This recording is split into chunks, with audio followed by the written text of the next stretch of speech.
Nakon 5 godina zajedničkog rada, grupa Hurricane One se zvanično raspala.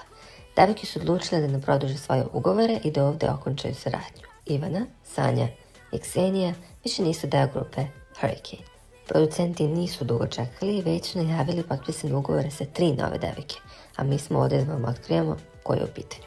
Krenut ćemo od devojke sa desne strane s inicijalima AJ. U pitanju je Antonela Jurišić. Ona je već poznata u svetu TikToka i Instagrama i jedna je od najboljih drugarica Ante Vrankića.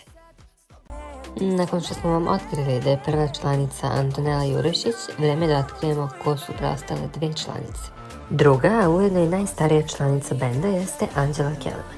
Ona već ima snimljenih par pesama i već je poznata u svetu muzike i aktivno nastupa. I posljednja, a ujedno i najmlađa članica ovog novog sastava jeste Mijana Srećković, koja je bila članica Zvezda Granda.